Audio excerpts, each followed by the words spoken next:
has been made by Councilor Luzon. Is there a second? Second. Second has been made by Councilor Marmol. Discussion on the minutes. All those in favor say aye. Aye. And the ayes have it.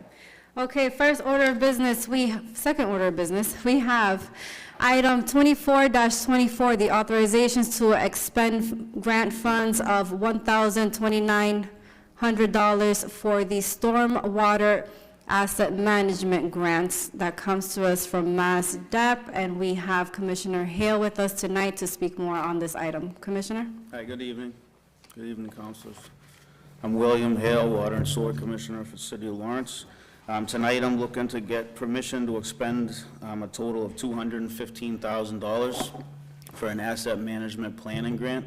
This is for our stormwater system. With this grant, we're going to be looking to, if you go to the packet, we have scope of services. We're basically going to look to identify some of the material pipe sizes that we have. We have missing and incomplete data for some of our stormwater system. We're going to look to upgrade our GIS so we have a better sense of, we can map the system better. What is GIS? Geographic Information System. Thank you. You're welcome. We're going to do a lot of field inspections with this, inspect like 3 culverts that we have. The culverts are stone channels that bring the water towards the rivers. So we have a couple of those that were in poor condition, so we want to just do a better assessment on those. And then a primary focus that would be good is we're going to identify private versus municipally owned stormwater infrastructure. A lot of buildings had put stormwater measures in place years ago, but there's kind of like a fine line of who owns it, whether it's the city or the business owner, so we just want to identify that and have a plan going forward. So if there's any questions, I can answer them.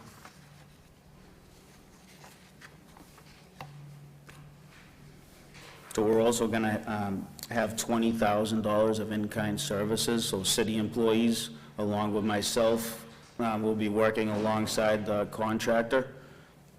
And then we have a match of $66,000 in cash. Commissioner, is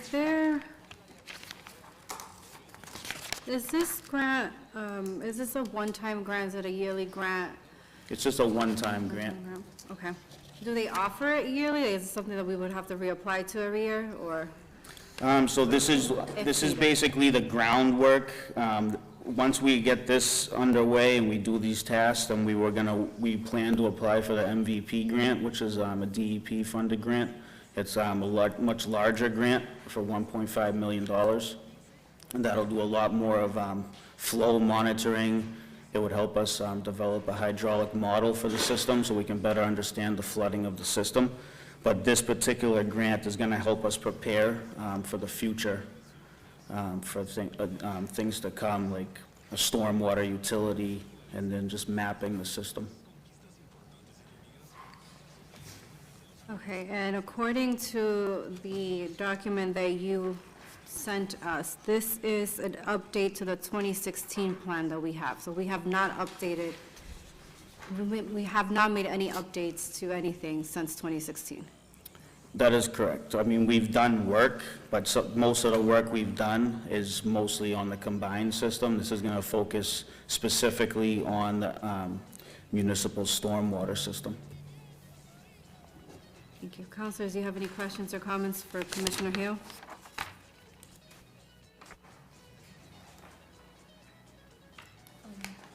Councilor Marmon. Is there a deadline to which this grant needs to be used by? I'm not 100% sure, but I don't think that's going to be a problem because we're planning to move on this immediately. So this will be done within, within a year.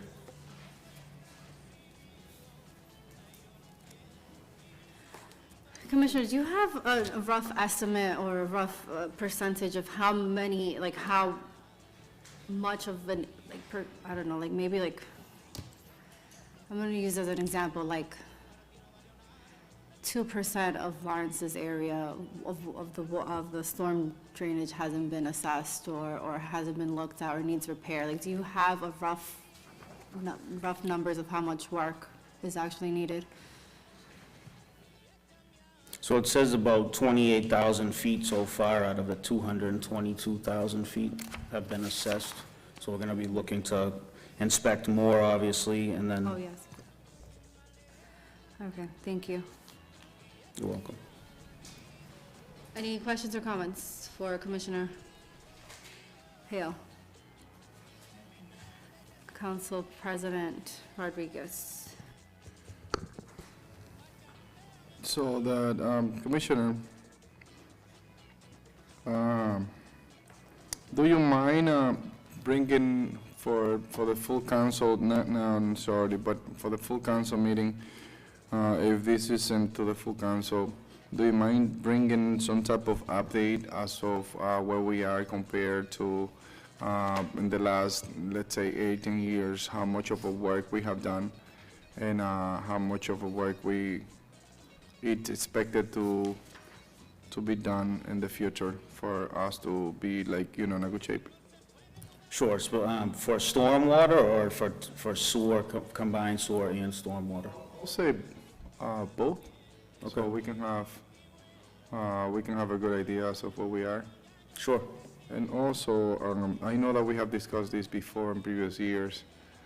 I know that our system is somehow combined between stormwater and sewer water. So, if there is any plan in the future that we might be able to split that, and how far we are from there? Yeah, so 1/3 is split already, so 2/3 is combined, which is the largest portion of our system. One of the only ways that we would ever look to ever separating is if we had a separate stormwater utility, which would be its own separate enterprise fund. And then there's some type of calculation that goes into called impervious surface, which is either pavement or rooftops. And however much impervious surface that you have on your lot, that's a calculation that we'd use to determine how much you would pay towards that utility. And then that way, we would have, a big chunk of money that we could use towards loans to start separation. There is any cities and towns around us that have done that completely? So I know Reading, off the top of my head, and then I know tons of cities and towns, obviously not directly around here, but in Florida, so a lot of towns that we can mimic already have these programs in place and are doing really well. But as you know, we're getting a lot more rainfall than in previous years. So I think as time goes on, that we really need to look at getting a separate utility for that. Because currently our rates are designed for water and sewer. It's not necessarily for a whole nother, stormwater system. It's a cost a lot of money, so. How much of an issue when you actually analyze both the stormwater and the sewer water?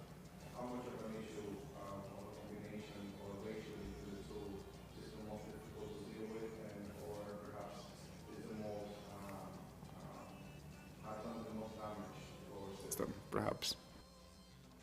I think one of the major challenges is the old culverts that we have, which is, we're built around 3 different rivers, so we have a lot of natural areas where the stormwater goes, and they built these culverts out of stone, and those are, over 100 years old, and they're starting to cave in. It's a lot of money. Some of these run behind houses, through neighborhoods and things like that, so we would have to re-pipe everything around those homes, so that's one of the major things. Next, and last thing that I would like to ask you, do you mind bringing some type of update in general of the status of the department, perhaps both our finance? I know that last year when we had the increase for whatever the amount was, we talk about a good portion of funds that we were going to receive from free cash at that year, but we're not at that point yet. So do you mind bringing a quick update on that? Sure, I mean, I have our revenues to date, I have that number as like $12,097,000, so we're right on track to where we need to be. You know, as you know, we didn't raise rates for 13 years, so I think once we raise the rates, we got them to a point where it's sustainable, but only for so long, so we will definitely have to look into the future. When you do a disservice to the system by waiting so long, I think you need to keep up, and instead of having like a large increase at one time, you do shorter increases over a period of time, and that way you can sustain the system.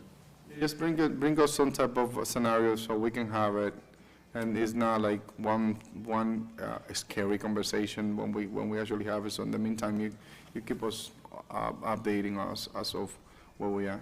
Sure. Thank you. Council President, I want to ensure if I heard you correctly or not. Did you ask, was it 8 months or eight years or 18 years, the comparison that you asked Commission? 8 years. 8 years, okay. I thought I heard 18. I was like, that's not, so I'm glad I asked, okay. Any further questions or comments? At this time, I will entertain a motion. Motion to send it to the full council with a favorable recommendation. Motion has been made by Council President, seconded by Councilor Marmol. Discussion? All those in favor say aye. Aye. And the ayes have it. Thank you, Commissioner. Thank you. The next item, item 26-24, was actually a mistake. Yeah, but let's discuss it and do it for council, if the council wanna do.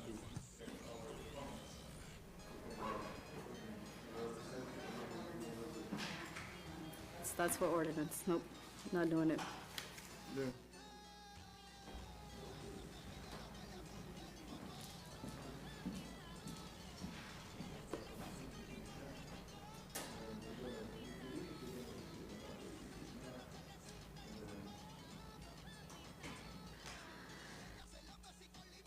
Up to you, you're the chair.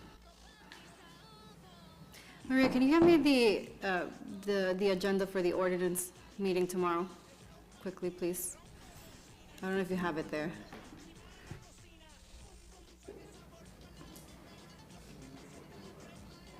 Meantime, we'll continue with the agenda. We will continue with item 50-24, prior year's bills of $1,200 from the Lawrence Family Development and Education Fund, brought to us by Eileen Clark Bernal, but she is not here with us. Council President, do you have anything on this?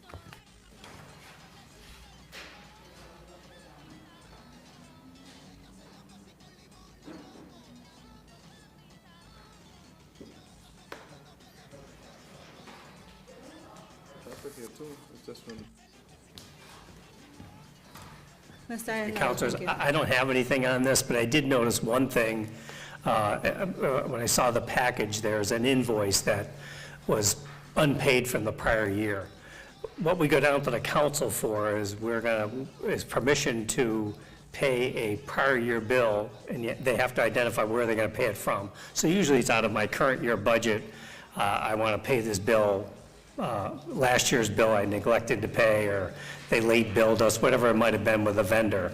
And so that's the request to the council, is permission to pay a prior year bill out of current year funds or out of a grant fund or whatever. So I'm not sure you have that information in the packet. I looked for It's it. here, yep, and I also do, I was included in these emails. I do remember it now, yep.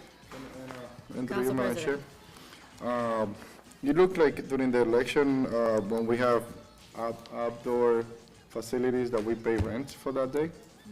And I guess it's based on that, the C1 poll location is located on that place. So I guess that if we haven't paid the bill, that's related to that. So I'll make a motion to send it to the full council with a favorable recommendation. Motion has been made by Council President. Is there a second? Second. Second made by Council Luzon. Discussion. All those in favor say aye. Aye. The ayes have it. All right, next item on the agenda is item 51-24, the authorization to expend $247,000 grant funds to the Massachusetts Office of Disability and this is the 2024 ADA grant, and we do have our ADA coordinator, Richard Rodriguez, here with us today. Mr. Rodriguez, you have the floor. You want to speak first, say something? Sure, Okay, okay, mine may take long, that's why. That's okay. Okay, good afternoon, Council. Thank you for having me here to speak about this grant. Now, this grant, $247,000, is from the Office of Massachusetts on Disability. It's a state agency, and each year they allocate grants to different city and town to make sure the particular municipality is in compliance with ADA. So this year, we got, like I indicated, we got 247, and it's very specific. It's not like here's 247 to be 88. The money, as you indicate, all of you shall receive two documents: the notice that we got accepted and copy of the contract between the mayor and the state. So there are 4 items that the money should be used in City Hall. One of them is to renovate transaction counters. If you go to the city clerk office or you go to the assessor office, you will see the counter is not in ADA compliance. So if you see a person like this, it's not reasonable accommodation for her. So that's one area how the money is going to be used. And they're going to renovate 5 counters. I believe it will be the assessor office, the city clerk, the election, the tax office, and DPW. The second item that the money will be used to fix many of the older door openers. Like for example, if you come to the city council chamber, the door's not working. And sometimes downstairs, the door's working, but it goes too fast. So we earmark money for that to make it more reasonable.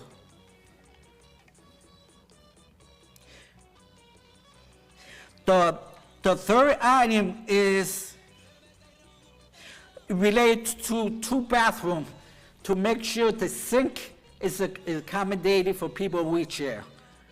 So that's for the bathroom here. Well, I'm not sure which bathroom. They said 2 bathrooms. I'm not sure whether it's the first floor or the second floor. It just said 2 bathrooms. And the last item is, which benefit for people who's impaired, is to place 80 signage in different locations at City Hall, so that benefit people who are blind. Now, the time frame for this grant is from December to June 30th, 2024. So, we gotta move. We got this grant late. Originally, it was submitted in September, and the state's supposed to make a decision in the end of October. That did not happen. They just gave us the notice of the awards. So we gotta move really fast. President. Can we find out if we can get an extension from the state to spend the funds? Yes, I will ask that question. Usually, the answer is no, but because of what happens, therefore, it's not our fault, I will ask that question. Everybody is asking that question. We started late, it's not our fault. Yeah, so I will ask that question. Mr. Rodriguez, I know you just stated that this is late, but I'm glad to hear that it's finally happening. It's long overdue, and I'm glad that we are making these accommodations. So thank you for your work on this. Thank you. And I see that Councilor Marmol has a comment or question. Sure.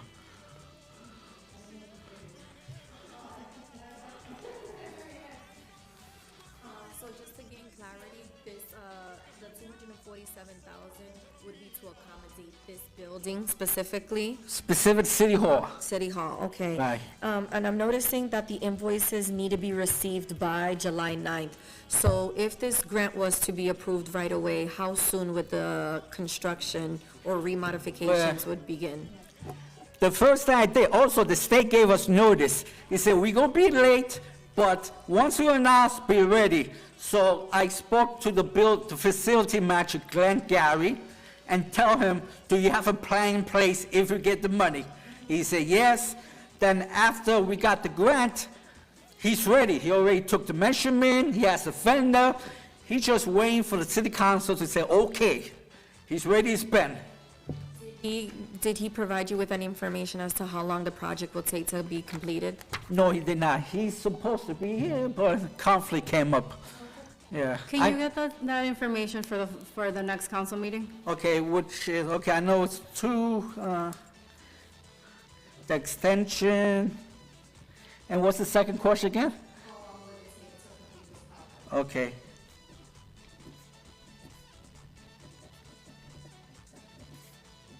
Quick question. Council President. Okay, I have a quick question. Sure. To you, Madam Chair. How often the commissions on disability meet? well, originally, we do have 7 members in the Commission on Disability. We had setback, they couldn't meet during the weekdays, because sometimes with conflict with work, conflict with family issue.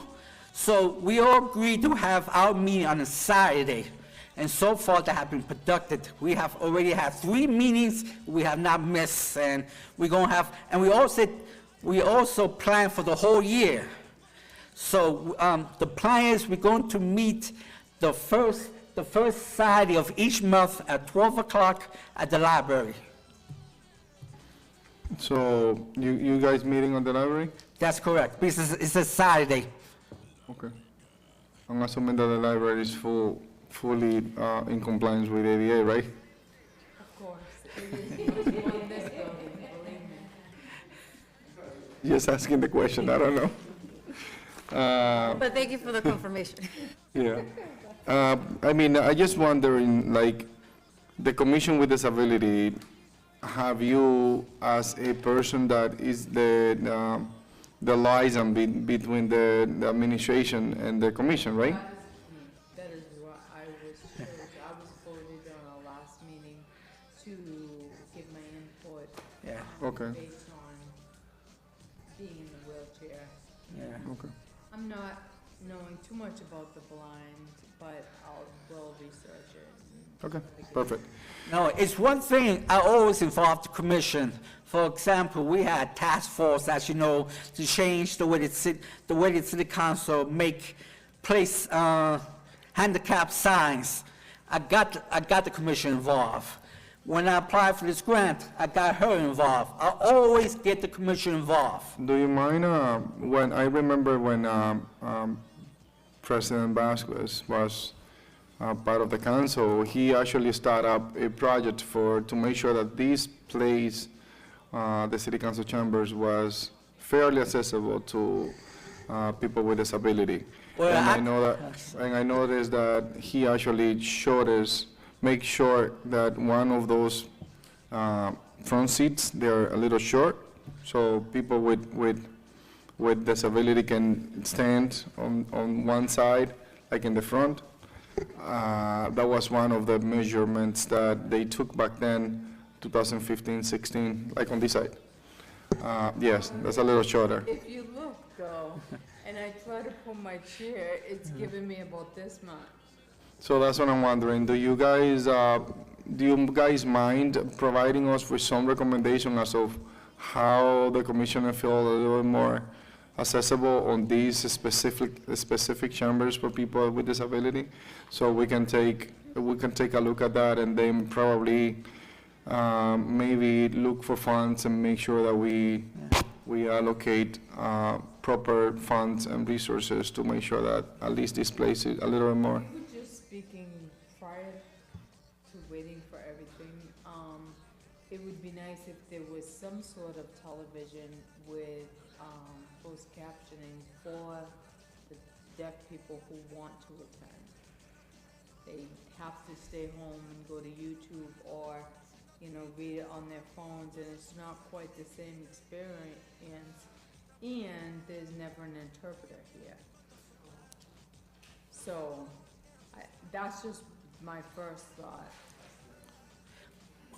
Definitely, we can definitely that you guys can assess. When we had the the disability fair in October, one of the things that was most surprising was the amount of deaf, community that was there. And I know somebody that's part of the community, and they said that Lawrence, for some reason, is getting a real influx of completely, deaf people. You know, everybody finds their family and they kind of go town to town. Well, a lot of people are coming from New York to here, so just letting you know. All right, good to know. Well, Well, we highly add- appreciate that you've given us this input. Well, offhand, I could tell you, in this place, there's 3 violations, which I did discuss with the former council president, Vasquez. 1, not being wheel accessible. 2, you see this, if she wants to speak, she cannot. And the 3rd violation was for the hearing aid, for people who's impaired or deaf. Those are 3 allegations of file against the city that's still pending. No. Thank you, and that's gonna stay for the records, like you stated. Can you also provide that to us in writing for the next meeting as well? Of what? The pending violations that you just Yeah, stated? okay, yeah. Thank you. May I ask a question? We would think, written in our bylaws is for a council person to perhaps be on the board.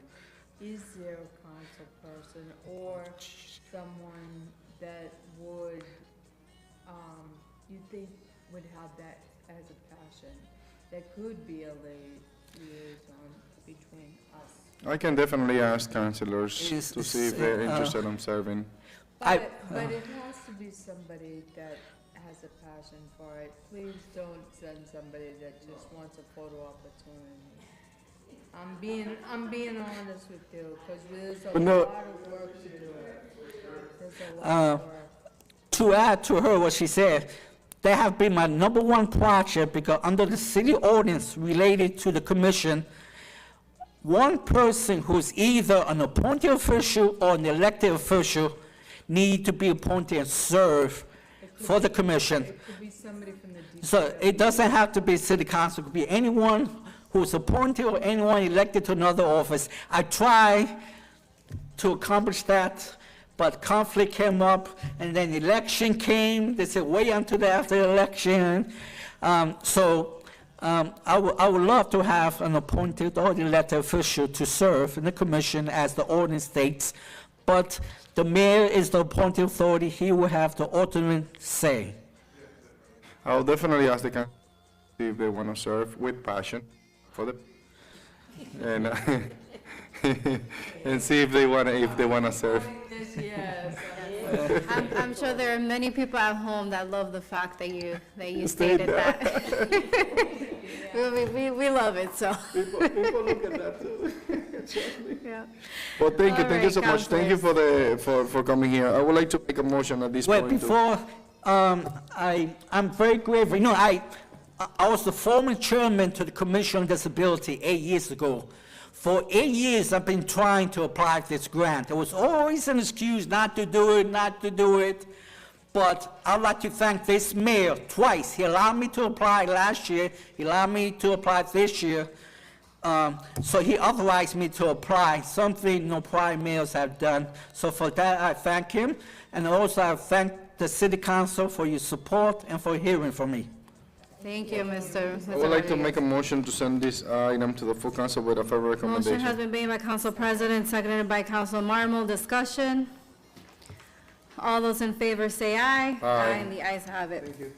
Thank you. The next item on the agenda is item 52-24, the authorization to expend $198,576 for the formula grants from the Massachusetts Office of Elder Services. And today we have Director of HHS, Ms. Martha Velez. Good evening, councilors. Good evening. I stand before you with good news, right? Because last time I was here was about the formula grant. The formula grant comes from the Executive Office of Elder Affairs, and what they do is they give money to every city in town, depending on the census. And when I came here last time, it was $161,000 because it was $12 per elder. Well, they raised it to $14 per elder. Yay! So now we get $198,576. That money is used for staffing. It's also used for Massachusetts Council on Aging dues and for subscription of My Senior Center, which is our database for the center, to keep track of all the people that come in and out and all the activities, events. And besides that, I've also taken My Senior Center and have started to roll it into Veteran Services that I supervise and Recreation Department. So we're trying to put everybody into this database so we can make robocalls. We can remind people of activities, events, if there's something for seniors, something for kids. So we're in the process of doing all of that. Through you, Madam Chair. Council President. So, $14 a senior Per year. per year. Just next time when you come to the city council, not at this level, you have saying enough here as of why the importance of the census, and those are the result of probably people not wanted to take that census serious. And because of that, we know for fact that we are providing services to a lot more seniors than what we actually getting $14 for. Do you mind providing us next time on the full council a quick 2-sentence of the importance of the census? Sure. And to make sure people understand, this is why we need this? I To be totally a little agree. more accurate? I agree with you, City Council President. I just have to say that one of the things that I'm most proud of, really, because I was part of the census when it came out in 2020 during COVID. We actually did a lot of work, even behind the scenes. We actually came up with a curriculum to give to the Lawrence Public Schools so that they taught it in laptops at home so that children will help their, even New York started to follow what we did here. I just want you to know that before 2020, there was 9,576 elders. To get to 14,000, to me, was like, so we're proud of the work we've done, but absolutely, I just think that what needs to happen, and what you're saying is absolutely right, we shouldn't be waiting until the next census come. We should be talking about it for 10 years. And really understanding, what the Budget and Finance Director has to make choices on, roads and DPW and everything else. It affects everything that we live, breathe, anything that's money in this city is because of the census. Schools, everything. Through you, Madam Chair. Councilor Luzon. Thank you, Director Velez. Thank you for all that you do for the city. Thank Question, is this grant restricted? Is that money only supposed to be used for the people that work directly with the elderly? Because you mentioned the Recreation Department and the veterans. So the staffing is for seniors. It is through the Executive Office of Elder Affairs, but because we have the database that we pay for, and that database, we wouldn't be, the senior center staff wouldn't be manning that. I would teach the Recreation Department and Veteran Services how to enter people's names in there so that they can be, so I'd give them access to the database so that they can do robocalls. And remember, most of the veterans that we see are seniors. And I come from a strong belief that when I became director in 2010, a senior is part of a family is part of a community, and if I help the senior and not help the problem in the family, I'm only solving one issue, I'm not solving the whole problem. So the grant is not restricted? You mentioned Recreation Department.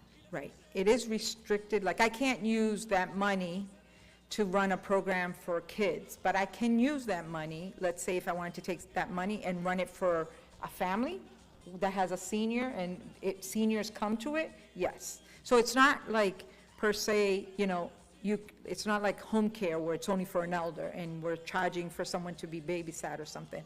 No, it's more like, if I have an event at the center and it's for families to find out about mass electric assistance, fuel assistance, home health aid, and it's all included into that, and I pay for the stuff that comes out of there, and I put staff there, that is included.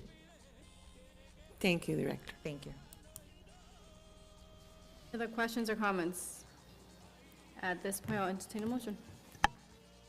Make a motion to send this to the full council with a favorable recommendation. Motion has been made by Council President. Is there a second? Second. Second has been made by Councilor Luzon. Discussion.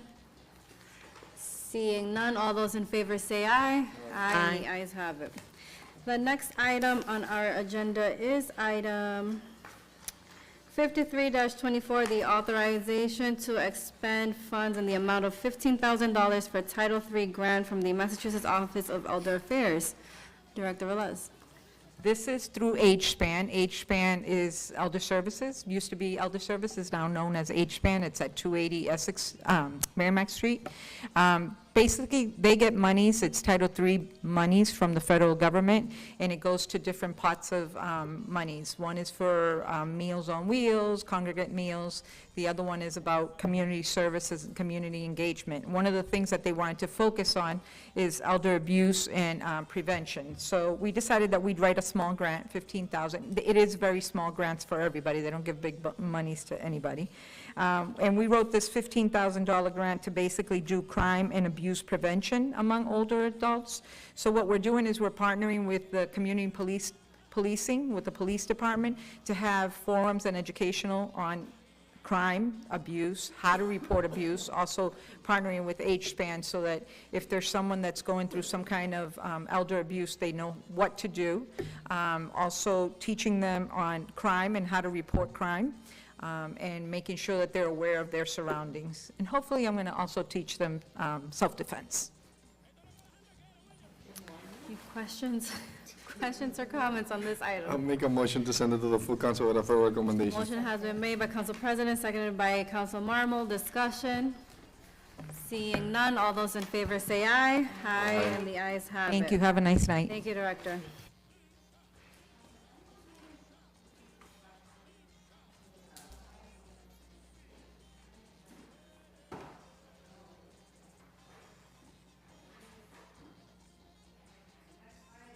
Next item on the agenda is item 54-24, the authorization to expend monies in the amount of $50,000 for the Project Safe Neighborhood grant with the Massachusetts State Police, and we have Director of Support Services, Rosa Shepherd, here with us from LPD. Good evening, All City yours, Director. Councils. I'm here to, my name is Rosa Shepherd, Director of Support Services at the Lawrence Police Department, and I am here to present the PSN, or the Project Safe Neighborhood. We've been cordially invited by the state police, because they love us, because of their numbers. We've been invited to participate in one of the programs for up to $50,000, and it's basically to be used for overtime for our unit, which is going to be, we are the sub-grantee of this federal grant from the state police. And I know that I just gave you numbers from past grants, which are similar to this one in specific.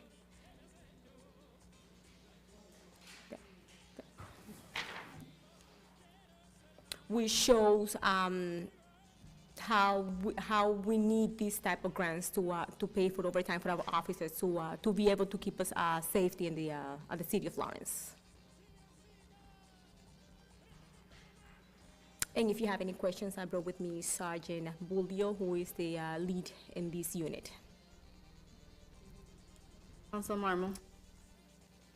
Ms. Shepherd, is this grant for OT, is it specifically to certain units, or is that just OT in general for all officers? No, it's just for the gang unit. Any other questions or comments? Council President. Next time you come, probably you don't have it now, do you mind giving us an update as of what's the status on the gang situation on Lawrence? how deep are they going into our neighborhoods, and general data of, you know, gang situations, you know, and crime related to gangs around the city. Now, I did bring Brother Sergeant Bulio with me if you want to have an idea of how the unit is doing, or would you like that in writing on an email? Yeah, no, Okay, let's have it now. so, yeah.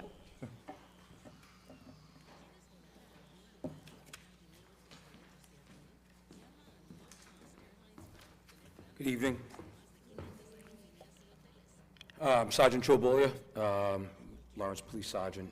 I'm in charge of the street crimes unit. That includes drugs, gangs, and auto theft and housing. That unit do gangs, drugs, and Yep, so I'm in Housing? charge of the drug unit, the gang unit, auto theft, and LHA, correct. oh, that's a lot of work. It is. I mean, if you think, I mean, that's actually one unit by itself, each one. Yeah, so we have two detectives assigned to auto theft. We have 2 assigned to Lawrence Housing. We have 5 assigned to the drug unit and 4 assigned to the gang unit. Is it fair to say that the gang unit, similar, when it comes to issues to the safety of the community, is it fair to say that gang unit is fairly close to the drug unit when it comes to So- safety? There's a couple of days that we all work together, that both units work together, drugs and gangs. But for the most part, we share the same office. We do some of our operations, our stings, we do together, whether it's a drug sting or something, you know, search warrants or whatnot. We work together almost all the time, but there are days that the drug unit will go out and do the street-level stuff, and there are days that the longer-term investigations, they'll work together. So they overlap. Okay. The drugs unit, I mean, the gang unit in the city of Lawrence. So, once you guys work together and overlap the work, that means that the drugs and the gangs are kind of like, you know, going together, like a lot of the activities, they are kind of like related to each other? So they are. I mean, there is some drug dealing, you know, amongst the gangs. But then we have drug dealers that are not gang members. And obviously, you know, the drug buyers, the users, they're obviously not gang members. You know, they'll come from wherever. I mean, obviously some from in the city, a lot from outside the city, a lot from outside the state that are coming down to buy drugs. So, but there are some, you know, there is some overlap. There are, you know, some gang members that, you know, do sell drugs, or, you know, we may be arresting them on something else and they may have drugs on them. So they do go hand in hand, but not all the time. Yeah. Percentage-wise, do you have that ratio, like perhaps drugs, gang members that actually sell drugs, perhaps, or they actually do that type of business? Well, I could get it, I don't have it off the top of my head. You know, we might be doing a search warrant in relation to a shooting, and, you know, do a search warrant of someone's house, and in the house, we may find drugs, you know. It may not have been somebody that we were targeting as a drug dealer, so to speak, but we're investigating him for some type of gang violence, and may come across drugs. All right. All But right. the numbers that Ms. Shepherd proposed, that she gave you on that paperwork, so one of the grants, the Safer Communities Initiative, that's a grant we did with the state police, which is almost identical to the grant that we're looking at tonight, the Project Safe Neighborhood. So in that grant, it's, there needs to be at least one member from the state police gang or drug unit, and at least one member of the Lawrence Police gang and drug unit working together. And the majority of the time, it would be, you know, 4 or 5 of the state guys and 4 or 5 of the local guys, but that's part of the grant. We can't work it, just like the ones here. We don't go out and just go off and do our own thing. We're doing it in conjunction with the state police.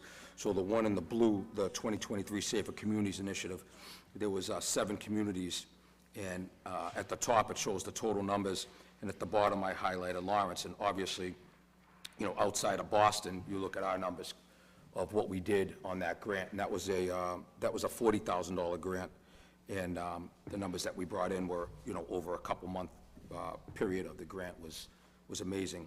And then on the other one, that was the burn grant, that was also run through the state police, but out of the district attorney's office, and that grant was a $50,000 grant.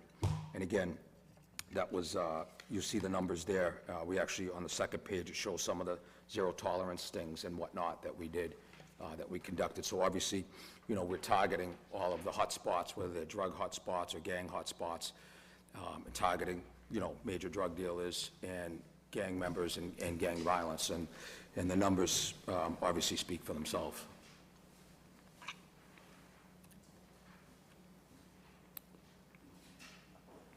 So, Sergeant, the Safer Communities Initiative, Project Safe Neighborhood Initiative, similar grants? Correct. Separate grants, though? Correct. And are we still applying for this Safer Community, like, can we So- apply for both, or is it one of?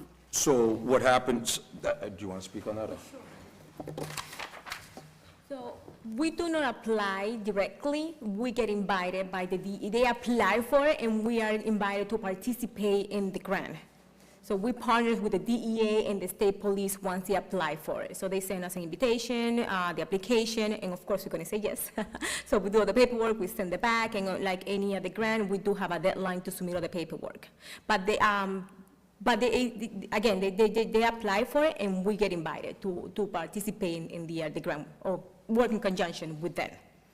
But they are different grants from different institutions. Again, the one for the state police, which was $40,000, that the last day for reporting was in September of last year. That was used and done. And this one right now, which is a Safer Community, the PSN, the last day of reporting will be June 28. So that those two are they already expired. This is a completely new one, separate.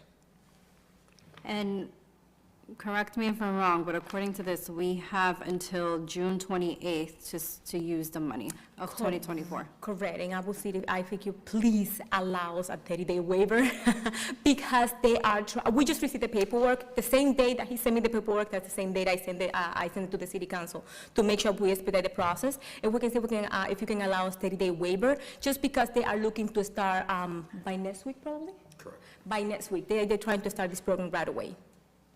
Please. Period, the 10-day or the 10-week waiver? Yeah, they waive it for the 30 days. Oh, waiver. the 30 days, okay, Oh, yeah. so you're saying- It's a difference? I'm sorry. Yeah. No, I heard 10, so I'm like, wait. Oh, no, wait. 30 days Sorry. waiver, yes, please. She did? Okay, all right, so I did, okay. Okay, thank you. Any other questions or comments for Director Shepherd? I'll make a motion to send it to the full council with a favorable recommendation Motion has been made, and waive the 30 days. motion has been made by Council President. Is there a second? Second. Seconded by Council Marmol. Discussion? Seeing none, all those in favor say aye. Aye, and the ayes have it. Thank you. Thank you, Sergeant. Have a good night. You too. The next item is item 55-24, the authorization to expend funds in the amount of $759,400 and amend contracts for the fiscal year '24 of the SSYI initiative from the Executive Office of Public Safety and Security. Director? Sure. The first grant, which is $700,000, it was already approved by the city council previously, but this, the SSYI have received a contract amendment for $59,400 for FY '24. So their contract our payment will stay the same, but their contract will increase to $689,595, and I know I made a type error. I said that the contract date should end on 2/1/2024, but it's actually should end the same day that the grant will end, which is June 30th, 2024. My apology. And I know that on the first package that I sent, I did not send the breakdown, which I just gave it to you tonight. My apologies on that. And just for the record, SS YI stands for Safe and Successful Youth Initiative, for those watching and for those that are here in the chamber tonight. Yeah, do you mind taking note of that? All right, thank you. Any questions or comments for Director Shepherd?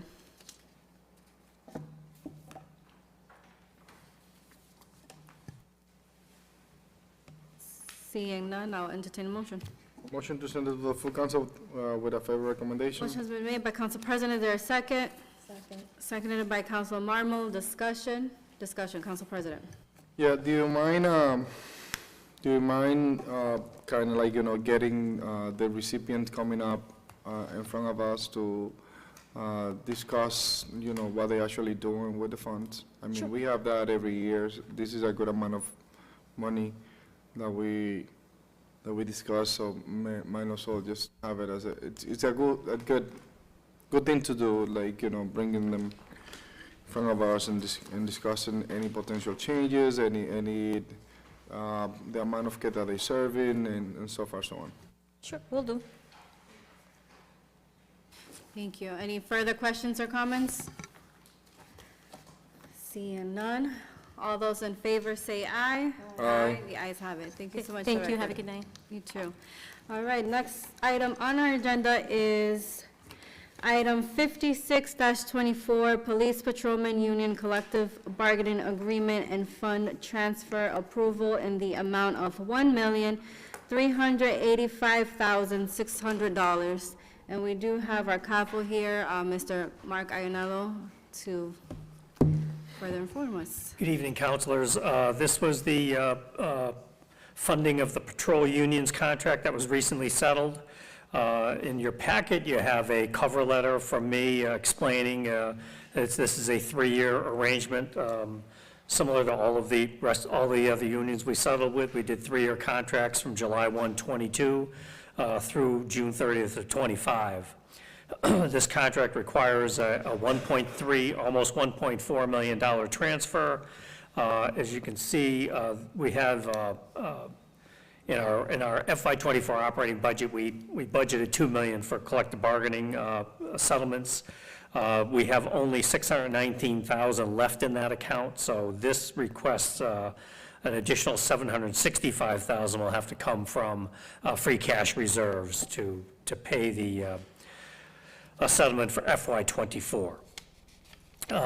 Also attached in your packet is my CAFO certification that's required under the new law. And in my letter, I just want to point out qualifying paragraph, the middle paragraph, as I'm qualifying my opinion.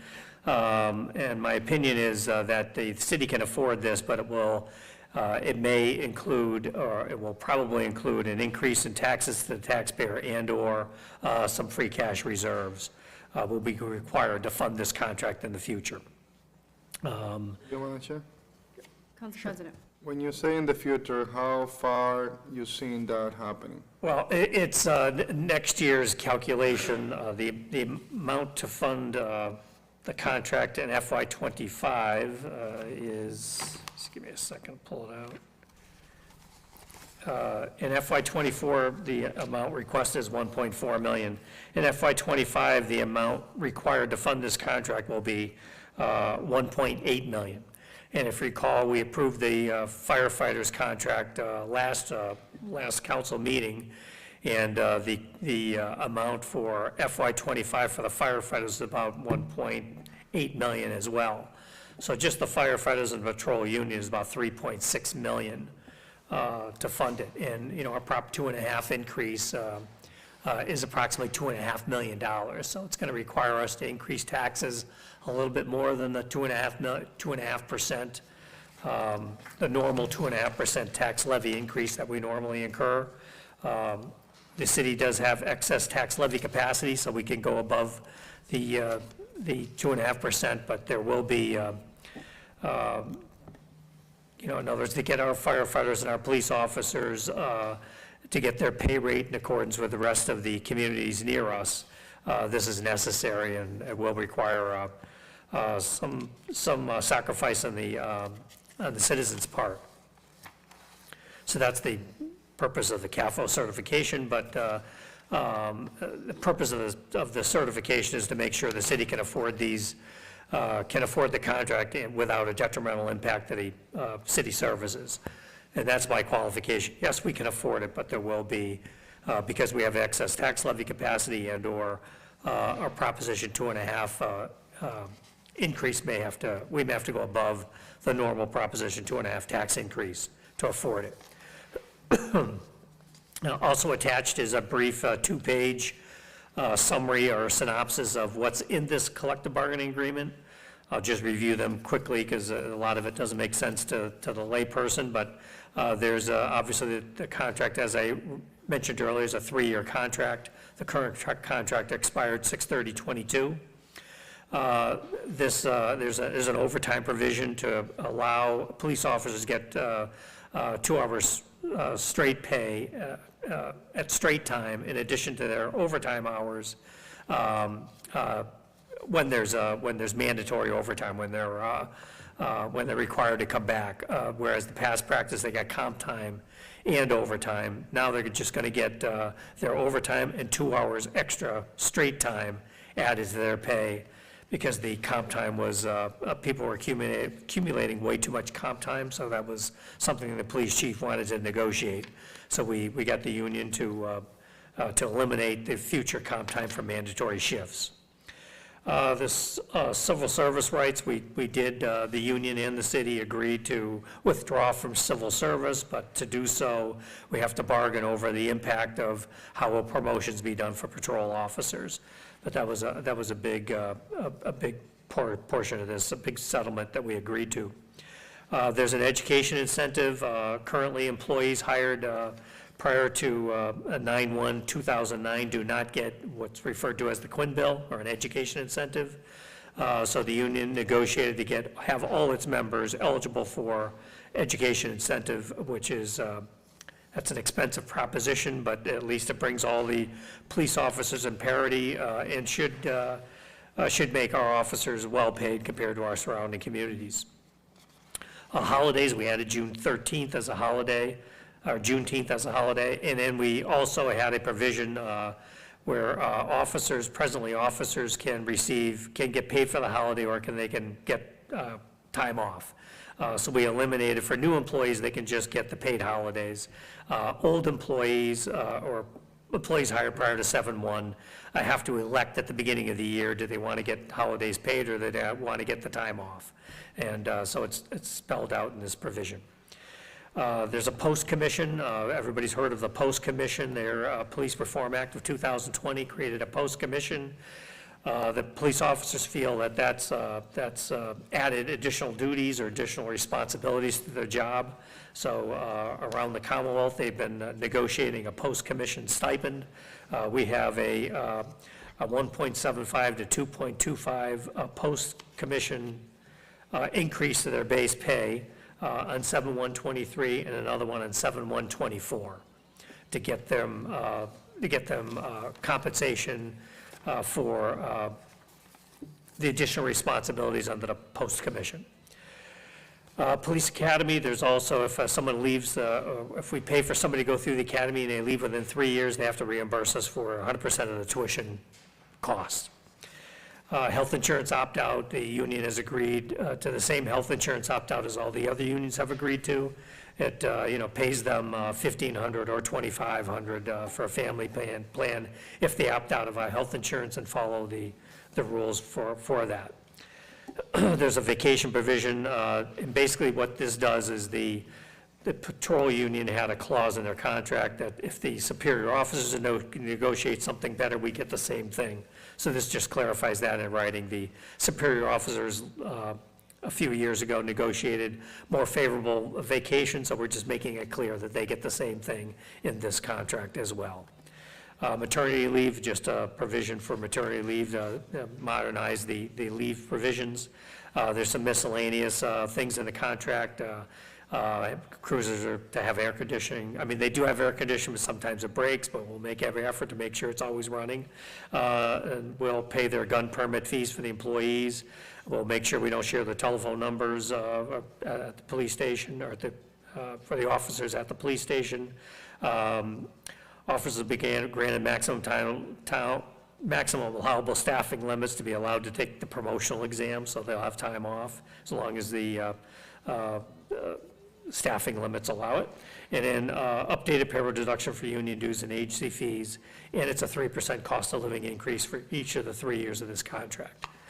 So that's a brief synopsis of the contract itself, or the memorandum of understanding, and the MOU is attached for your review. The complete 11-page MOU is attached for your review.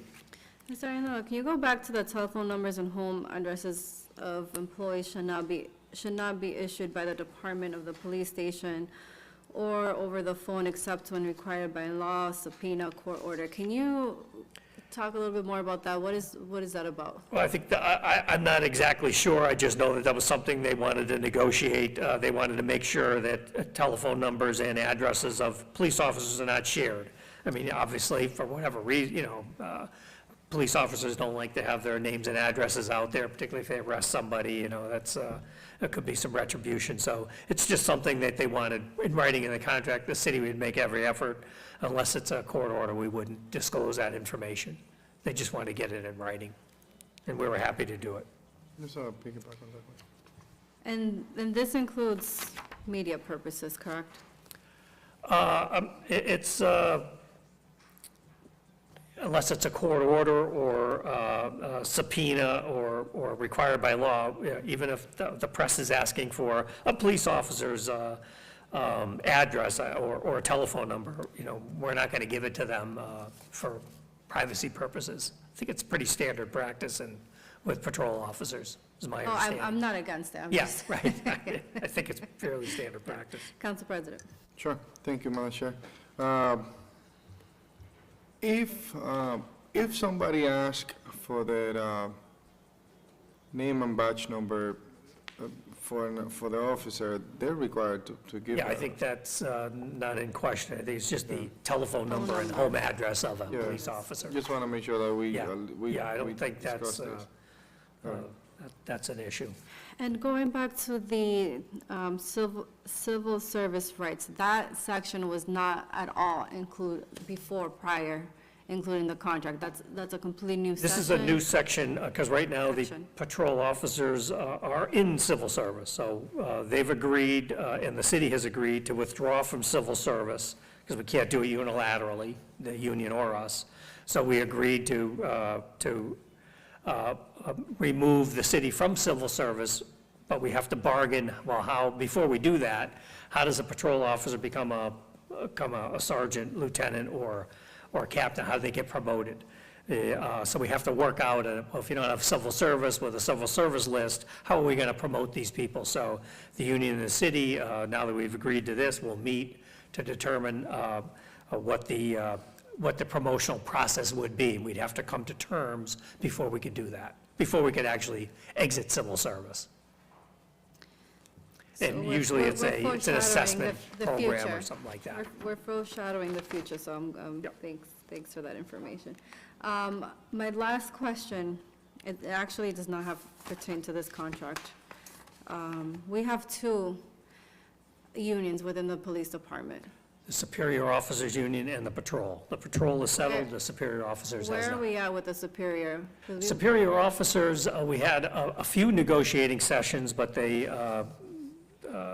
petitioned the Joint Labor Management, JLMC Management Committee, Joint Labor Management Committee that the state has. They want to go through the JLMC process. So the way that starts is they petitioned the JLMC a month or two ago. The JLMC will assign a mediator, or some mediation group will try and come to the table. But we only had I think we only had 4 meetings. We didn't really, I don't even think we had offers on the table, and they chose to go to the JLMC. So we was a little disappointed that we didn't at least try to get a contract first, and then we would both petition the JLMC. But they petitioned the JLMC on their own, because we feel we're ready to still go back to the bargaining table, and let's see what our stalemate is.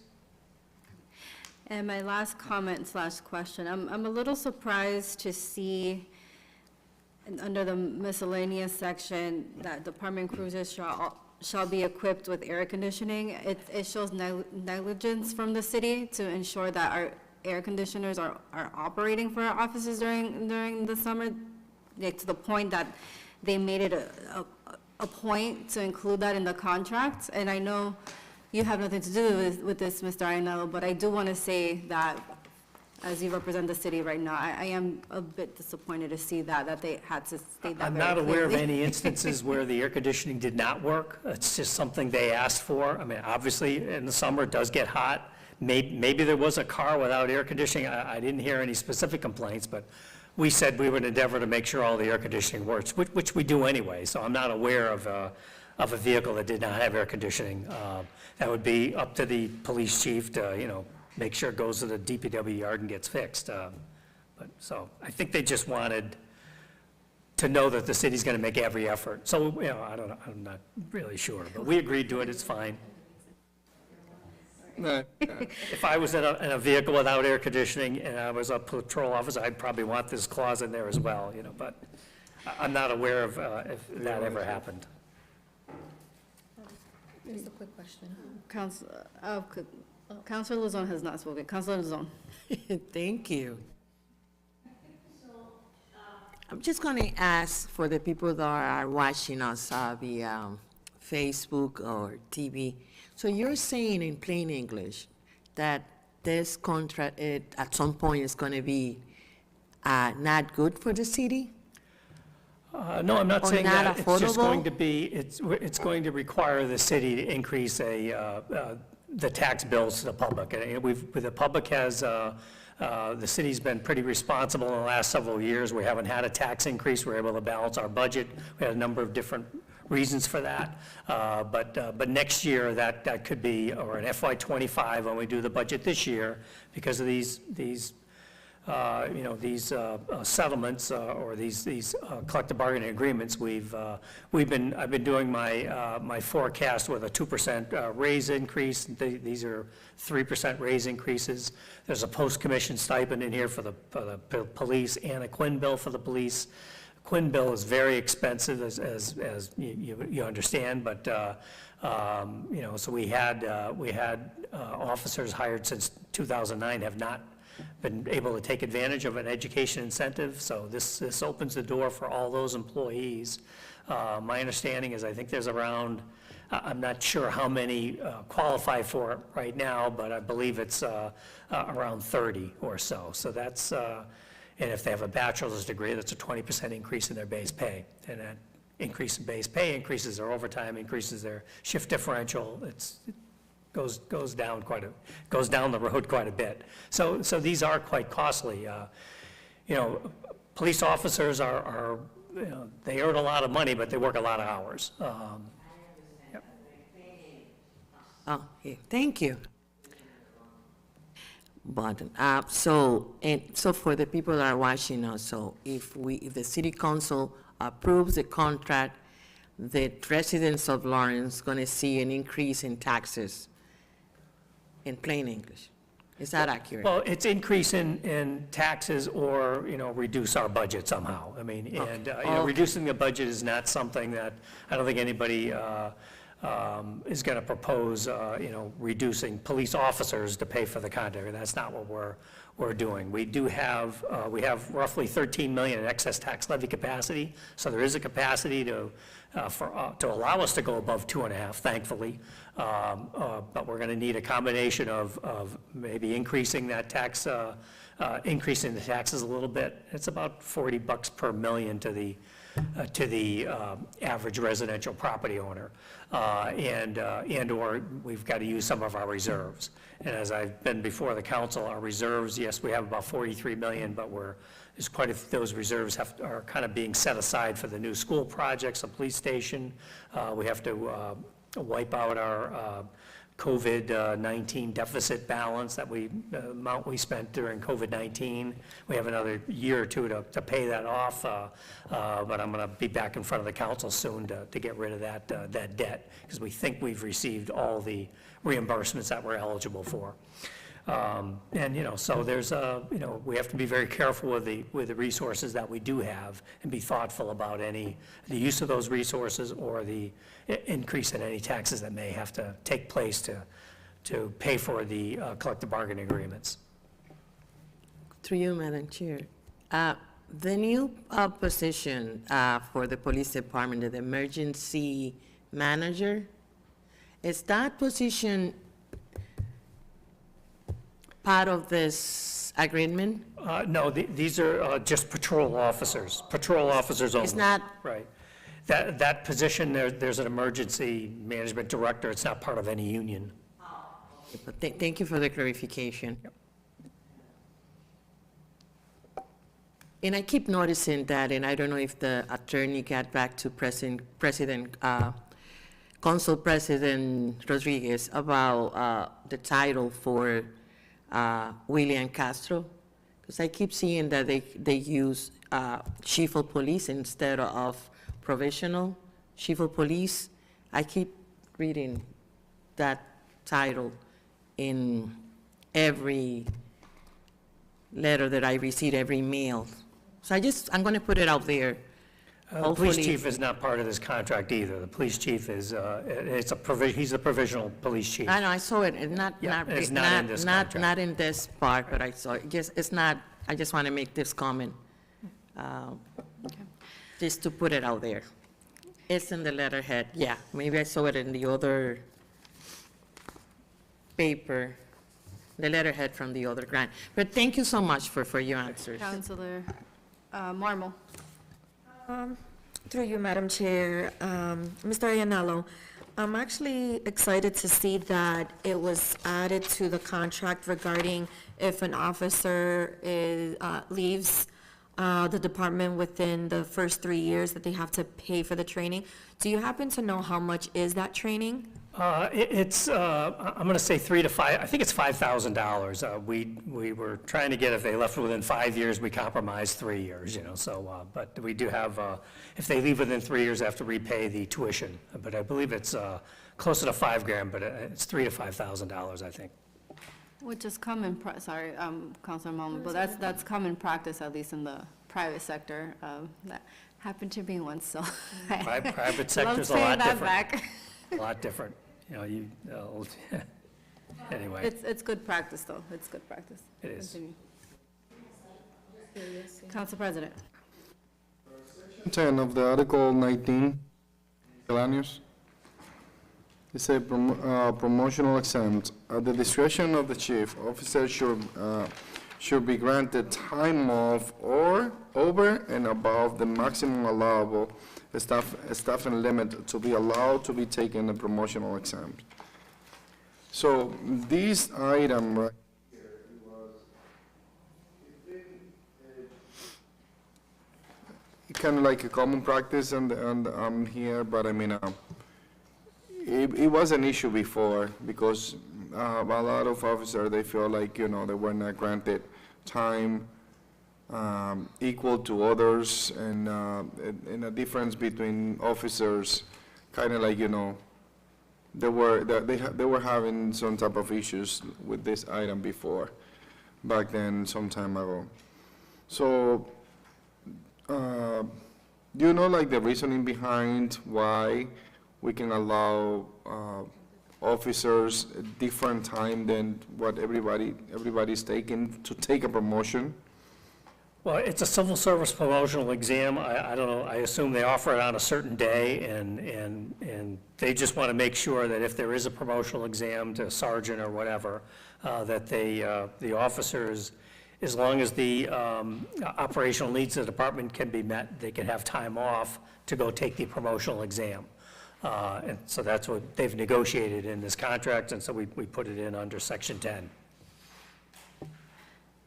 Is there a way to add that, to clarify that section even more, like depending on the department needs on that day, et cetera? Because if I'm hearing Council President correctly, at the discretion of the chief, that part has had issues in the past. How I'm interpreting it, like favoritism, stuff like that. So is there a way to amend that section so it could be clear that it will be related to personnel needs, department needs of the day of the exam, so people know that that's what we're focusing on?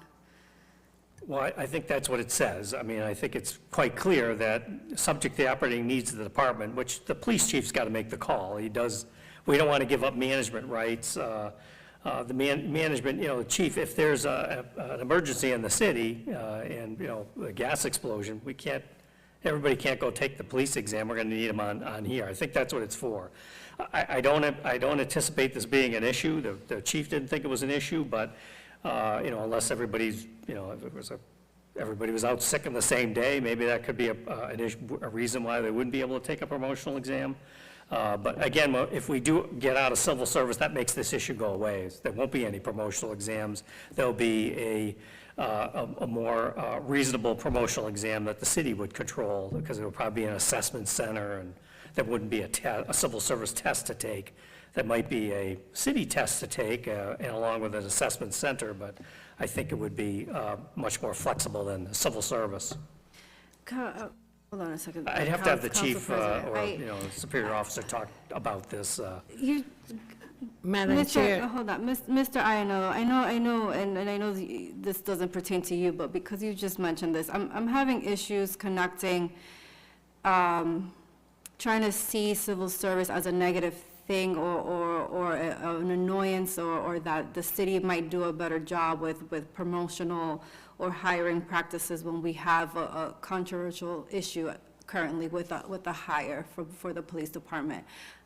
So that's, I just want to put it out there, because you stated that the city may have a better solution in the future, but Well, as of right civil now, service I is disagree. very difficult. From the employer and employee side, it's very difficult. I mean, oftentimes employees, you know, we're directed by the Civil Service Commission, bypass that guy and go to this guy. I mean, it's often, it's very antiquated, and I think it's very frustrating for employees and the employer. The main thing with the civil service, so it applies to the firefighters and the police officers, is try to get a list, and, you get a list of 20 people, they go through the academy, maybe only 5 or 6 make it through, and everything's it takes quite a while. It's not a big department down to the state, and it's very difficult. But anyway, I think it's something that the union and the city agreed to look at it. We can't exit civil service until we come up with this a reasonable way, set to satisfactorily to the union, to come up with a promotional process. My last comment or question on this, when officers go for civil service promotions, like the exam and stuff like that, is it solely based on the exam, or does the civil service, like, do they look into prior hiring disciplinary, like, employment disciplinary records or stuff like that, or is it just solely based on the exam?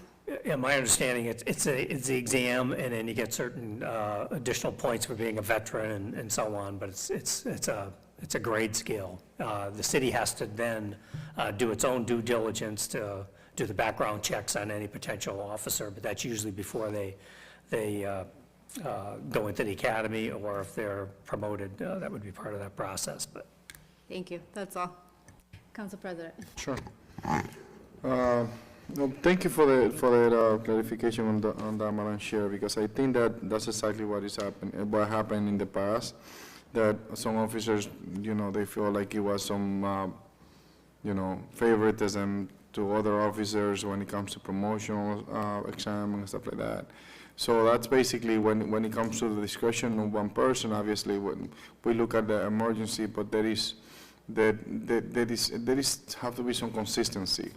That if it is based on the department's need, and then we need to make sure that there is some type of reasoning behind, and that's basically what happened in the past. Like, it was some type of issues with that. It was brought up to different departments, and it became an issue.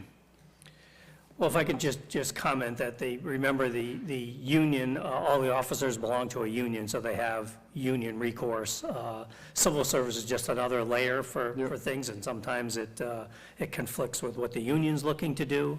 So this takes one level out, but the officers still are members of the union, so the union contract still limits the things that the city can do to protect the employees.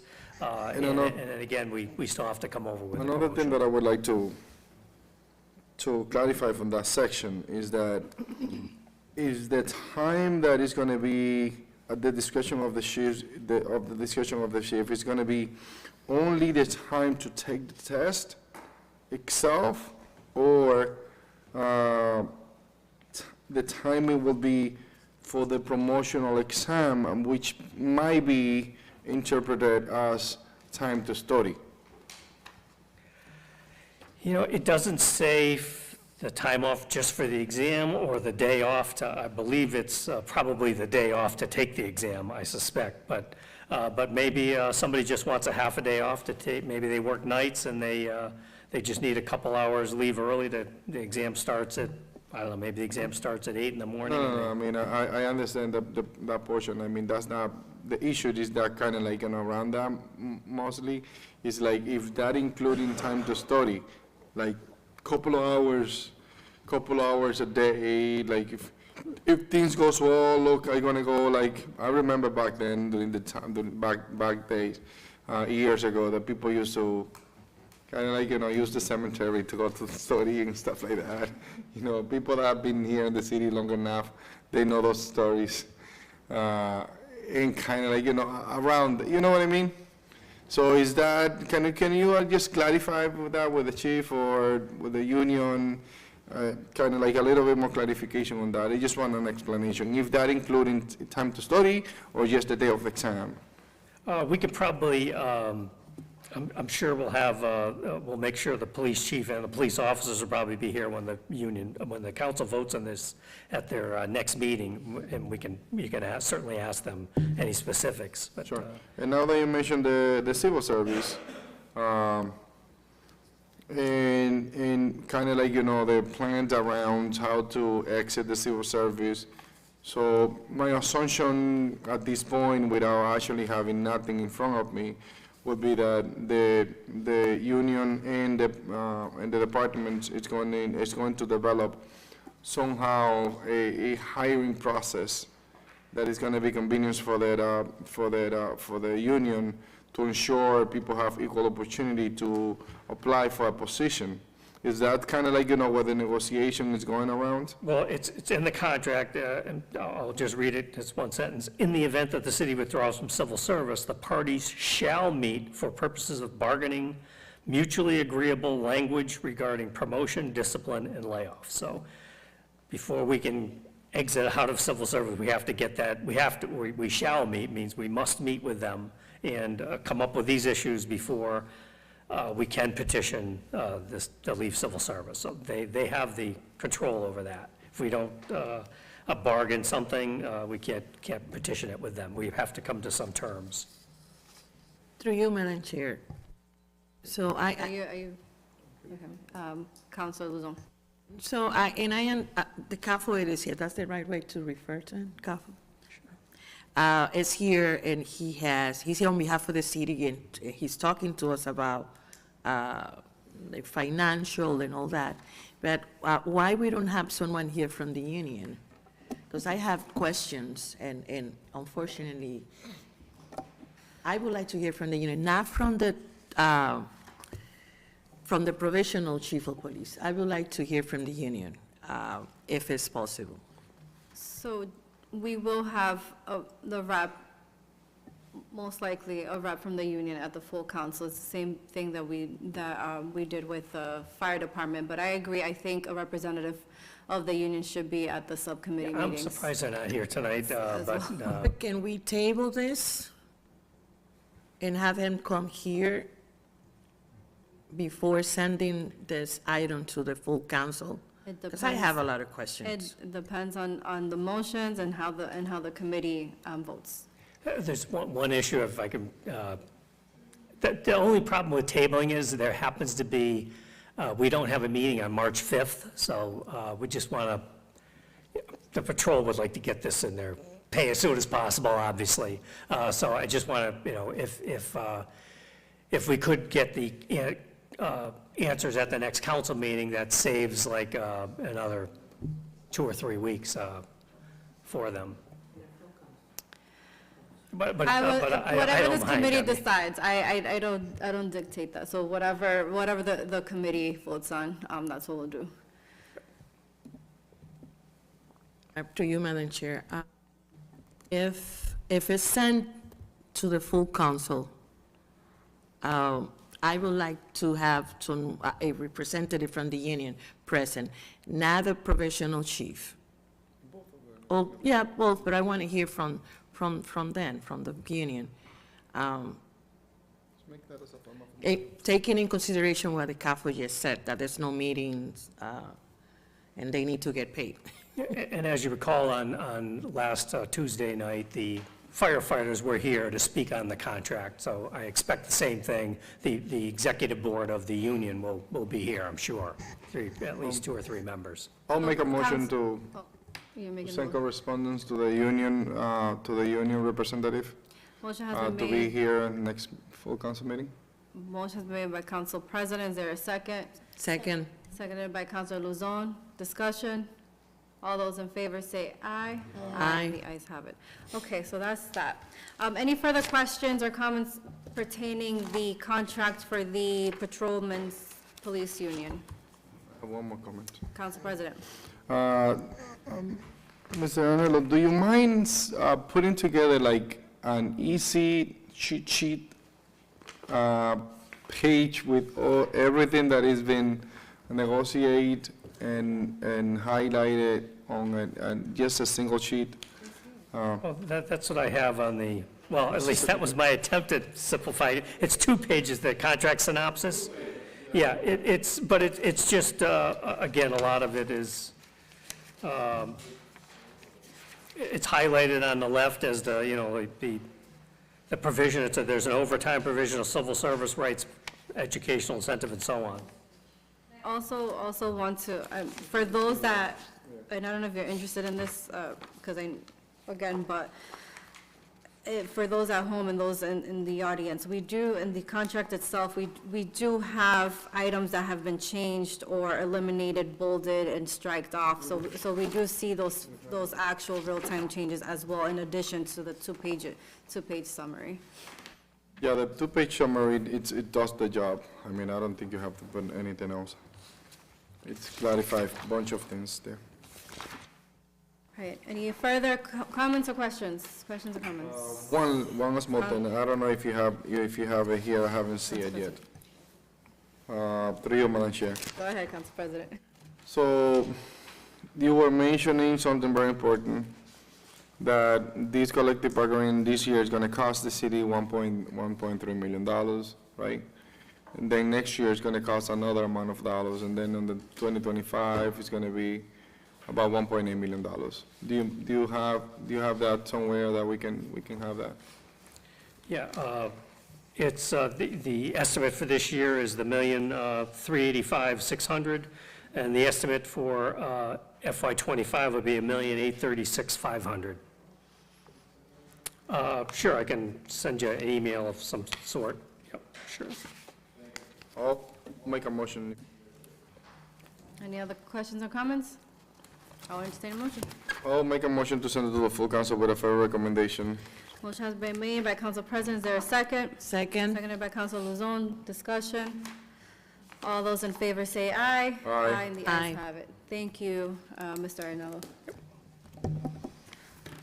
The next item on our agenda is item 59-24, to amend the city's Housing Development Initiative Plan, HDIP, by amending the tax increment exemption percentage. And that was brought to us by Mr. McCarthy, our land use planner. I did get word, because of our personnel meeting, that he is unavailable, so we don't have anyone here. But Mr. Arnello, do you know, we only have a memo on this. Do you know anything on this item? No, sorry, I don't. Okay. Seeing none, I would like a motion to table item 59-24 until we can get a representative here. So moved. Motion made by Councilor Marvel, is there a second? Second. Seconded by Councilor Luzon, discussion? Oh, sorry, I keep forgetting about that. All those in favor say aye. Aye. The ayes have it. All right, our final item, going back to the top, item 26-24, the modification of ordinance 02.04.08, temporary appointments.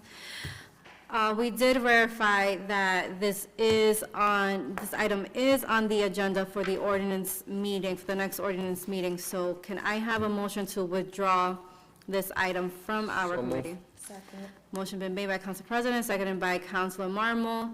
Discussion, seeing none, all those in favor say aye. Aye. And the ayes have it. All right, anything, any other items, business, table business? Councilors, I was asked to appear tonight for about local receipts and taxes.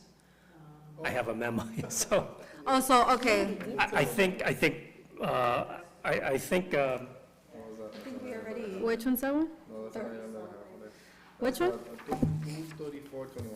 234-31.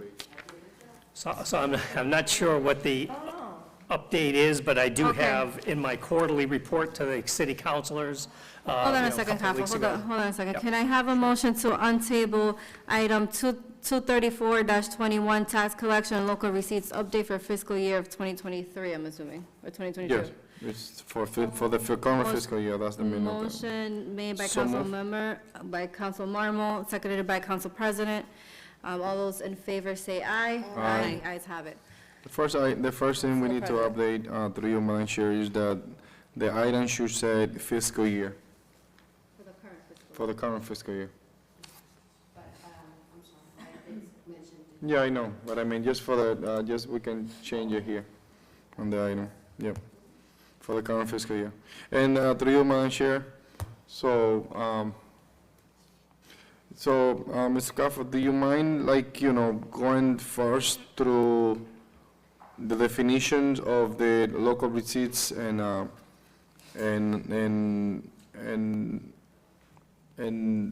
the one that you're gonna, the things that you're gonna present first, the definition, and that way we can understand a little more, like what is that in terms of the budget?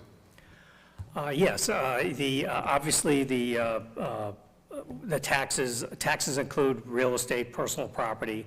Local receipts includes, the largest item in local receipts, our local receipts are approximately $20 million, $17 to $20 million.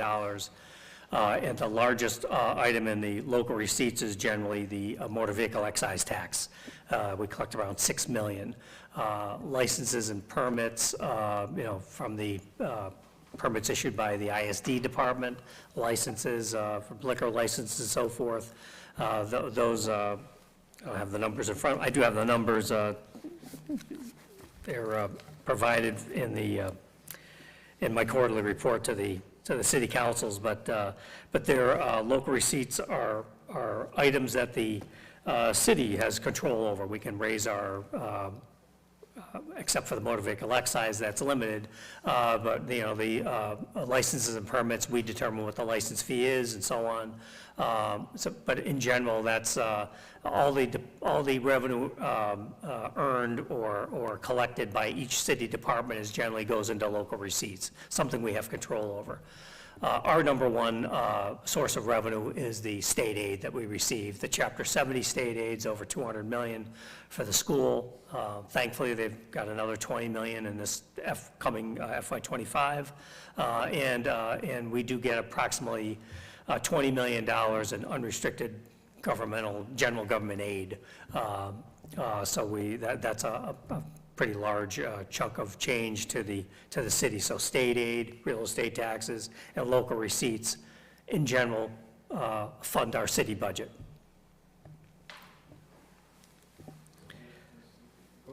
Yeah, so if I can, direct you to the quarterly report includes of course, it's a lot of detail, but it also shows subtotals, but this report that we ran for the general fund. It includes all the summary of all the taxes that are collected, taxes and excise. So this is for the 6-month ended 12/31/23. We've collected 48 million, approximately 47%.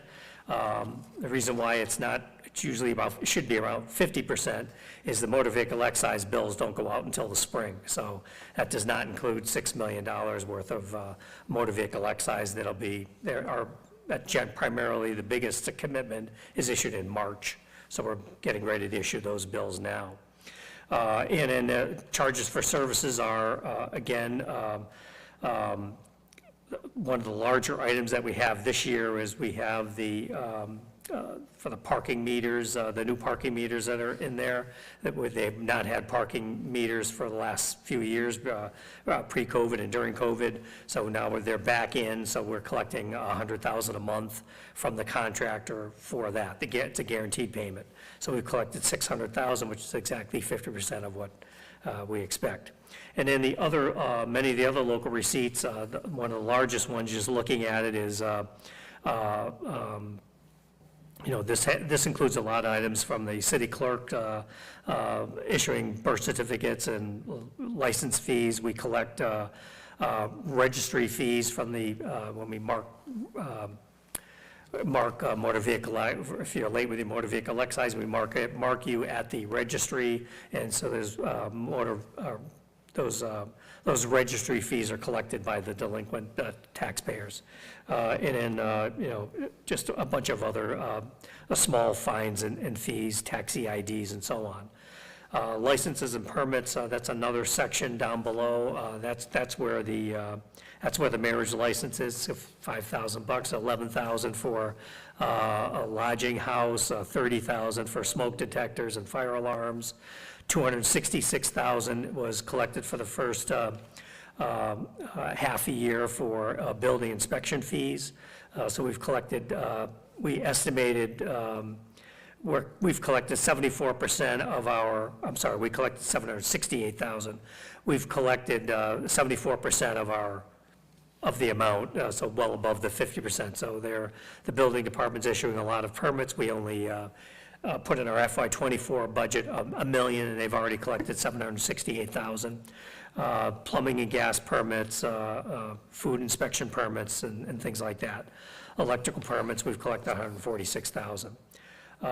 Federal revenue is basically the school department. We get Medicaid reimbursement, where we've collected $500,000 there. Our state revenue, again, is our state revenues at 12/31 was almost exactly, it was at 48.9%, so that's the 50% of our Chapter 78, that's $130 million we collected so far, and half of the UGGA, or the unrestricted governmental aid, we've collected $11 million out of we expect to get $23 million this year. So we're at the 50% mark on those items. There's some intergovernmental revenue, what we call intergovernmental revenue. Those are fines and parking violations, so and court fines that are collected.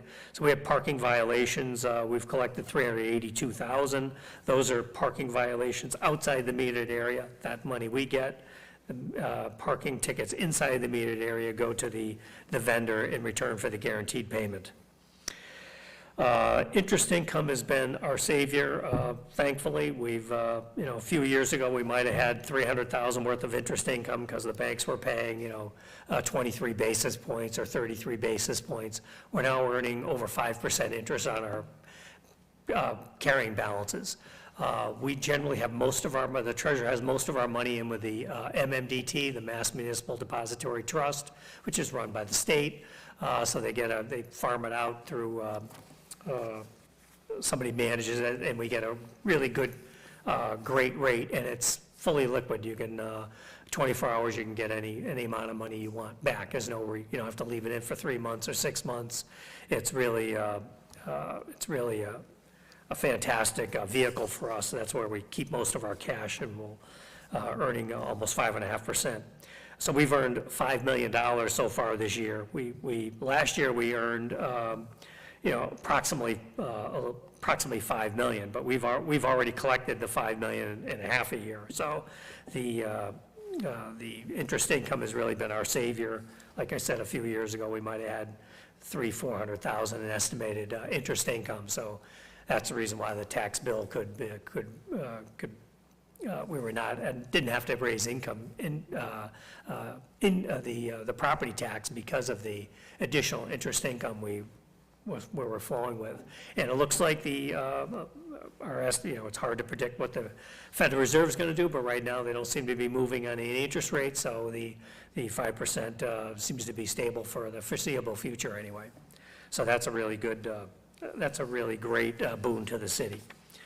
And then that's about it for the general fund revenues. Those are the primary revenue sources, and that's how we balance our budget is again, state aid, property taxes, charges for services within the government, and then, some of the licenses and permits and things like that. So, President? So as the counselors, and just a reminder, so the counselors are aware, departments were asked to submit their budgets to us on Friday, the 9th of February, so they've all, and they're making their separate requests, and we're setting up budget meetings. I think they start in a couple weeks, budget meetings with the mayor. So our budget process is well underway, and we hope to have a budget. I'm sure we'll have a budget down before, the first week in May or so. We'll have it down to the council. Well, it's good to know. I mean, through you, Madam Chair, it's good to have this type of update as of where we are with this specific area of our budget. Getting the people up there some information as of where we are in terms of collection. I'm happy that you provide us with this update. Do you mind sending those up to us by email? What I just read for you is in there's a packet for each It's on the- counselor. And it's also electronic, so you can. Yeah, but I mean, you just sent us the report recently? Yeah, I just sent it 2 weeks ago. It was due January 31st, so Okay. January 30th, yeah. I'll refer to that If you specific don't, report. if you don't find it, I can just email you the packet, which is my quarterly report, which has those. No problem. It has the income and expenditures, the revenues and expenditures for all of the funds. All right, great. Thank you so much. Can I have a motion to table So moved. to 34-21? Motion is made by Council President, seconded by Council Marmol. All those in favor say aye. Aye. Ayes have it. Mr. Capo, thank you so much. I do have to say, I'm always surprised when I see you in the council meetings, because you never look tired. I'm here like fighting my tiredness, and every time you have the most difficult job, you never look tired. I'm used to it. All right, well, thank you so much. Thank you. Thank you. At this point, seeing no further items, I will entertain Motion to adjourn. Motion has been made by Council President. There is seconded by Council Marmol. Discussion, no. All those in favor? I was trying to be funny. All those in favor say aye. Aye. Ayes have it. Thank you so much, councilors.